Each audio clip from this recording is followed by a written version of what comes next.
Bismillahirrahmanirrahim. Assalamualaikum warahmatullahi wabarakatuh. Alhamdulillahirabbil alamin.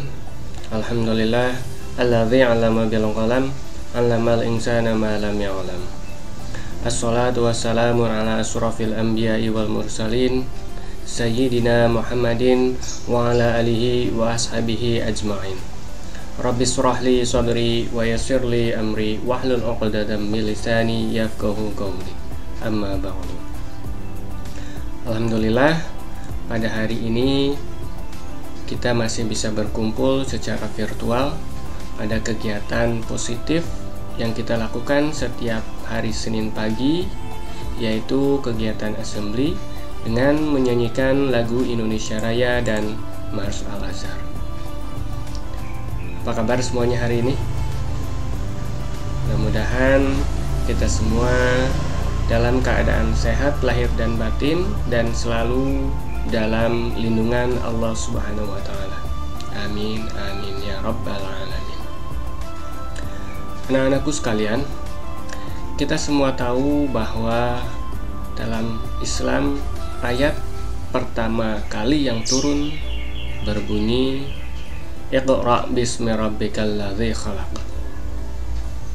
Menurut sebagian tafsir, ayat ini mengandung makna bahwa Allah memerintahkan manusia untuk membaca, dalam arti mempelajari, meneliti dan sebagainya apa saja yang telah Allah ciptakan, baik ayat-ayat yang tersurat yaitu Al-Quran dan ayat-ayat yang tersirat yaitu alam semesta. Ini berarti bahwa kita diperintahkan oleh Allah untuk selalu belajar. Belajar bisa kita lakukan mulai dari sejak lahir sampai ke liang lahat. Artinya, di sini kita perlu belajar seumur hidup, perlu belajar sepanjang hayat, atau istilahnya adalah dalam bahasa Inggrisnya lifelong learning.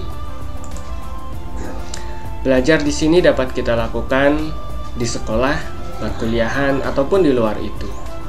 Tentu saja hal ini kita lakukan untuk pengembangan diri kita dan untuk meningkatkan kualitas diri kita. Nah, sekarang masalahnya adalah apakah kita sudah punya pandangan atau kita sudah punya cara berpikir seperti itu? Apakah kita sudah menyadari bahwa yang namanya belajar itu perlu kita lakukan seumur hidup?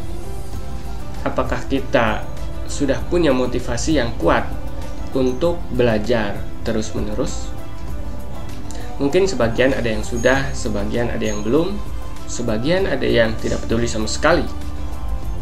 Nah, di sini Bapak akan memberikan beberapa tips supaya kita punya pandangan atau cara berpikir bahwa belajar itu perlu dilakukan seumur hidup, dan supaya kita punya motivasi yang kuat untuk belajar terus-menerus. Pertama yang kita lakukan adalah mengenali diri sendiri. Jangan-jangan kita masih belum benar-benar kenal sama diri kita sendiri. Tentu saja banyak pertanyaan yang bisa kita ajukan pada diri kita sendiri ini. Misalnya, siapakah diri kita dan apa yang kita mau? Dari manakah kita berasal dan kita hendak kemana? Kita sedang apa di sini? Apa yang kita lakukan? Untuk apa kita ada di sini? Untuk apa tujuan kita ada di sini? Apa yang kita inginkan? Apa yang kita bisa? Dan apa yang belum kita bisa? Contoh, sebagai seorang pelajar, tentunya kita harus tahu apa tugas dan tanggung jawab sebagai seorang pelajar. Apakah kita sudah betul-betul bisa melaksanakan tugas kita, tanggung jawab kita sebagai pelajar atau belum? Tanyakan itu pada diri kita sendiri. Yang kedua, setelah kita punya pandangan atau punya gambaran tentang siapa diri kita, maka berikutnya adalah kita harus punya tujuan yang jelas. Di sini kita bisa saja menyusun lebih spesifik lagi lebih detail lagi, lebih realistis, dan menentukan batas waktunya. Misalkan sebagai seorang pelajar, kita punya tujuan ingin mendapatkan nilai yang maksimal. Nah, berarti kita harus menentukan tujuannya.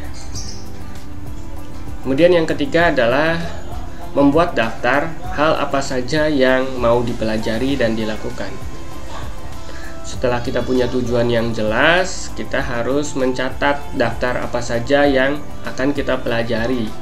Misalkan mulai dari apa yang kita inginkan, kemudian kita mencatat apa saja langkah-langkah untuk mencapai tujuan tersebut, dan apa saja yang sudah bisa kita lakukan, apa yang belum bisa kita lakukan, yang nantinya akan kita pelajari dan kita lakukan.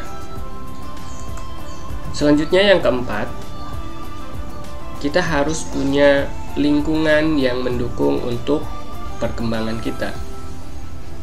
Dalam hal ini kita harus lebih sering berinteraksi, berdiskusi, berkomunikasi dengan orang-orang yang mendukung tujuan kita, dengan orang-orang yang bisa menginspirasi kita, atau dengan teman-teman yang punya tujuan sama dengan kita, supaya hal ini sejalan, searah dengan apa yang kita inginkan. Contoh, jika kita sebagai pelajar punya tujuan ingin mendapatkan nilai maksimal di setiap mata pelajaran, tentu saja kita harus mencatat langkah-langkahnya, keinginan kita, daftarnya. Kemudian kita harus sering berdiskusi dengan teman-teman yang punya tujuan sama. Jangan sampai kita ingin mendapatkan nilai maksimal tetapi kita bergaul dengan teman-teman yang tidak sesuai. Itu yang keempat. Dan terakhir, yang perlu kita lakukan adalah refleksi. Setelah semua tahapan tadi kita lakukan, maka kita lihat kembali dari pengalaman, dari apa yang sudah kita jalani, kemudian kita mencatat hal-hal apa sajakah yang sudah sesuai dan yang belum sesuai. Perbaiki jika masih ada yang belum sesuai, kemudian lakukan aksi dan lakukan proses ini berulang sampai kita betul-betul mencapai apa yang kita inginkan, kita betul-betul mencapai tujuan kita. Nah, itu 5 tahapan tadi.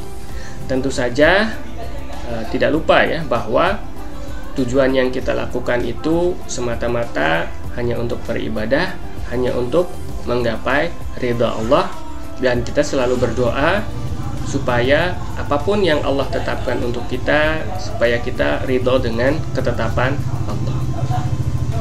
Ya baik, demikian yang bisa Bapak sampaikan. Semoga mulai hari ini, saat ini kita bisa punya pandangan yang positif, punya pandangan bahwa belajar itu perlu kita lakukan seumur hidup dan bisa kita lakukan di kehidupan sehari-hari kita. Billahi taufik wal hidayah. Wassalamualaikum warahmatullahi wabarakatuh.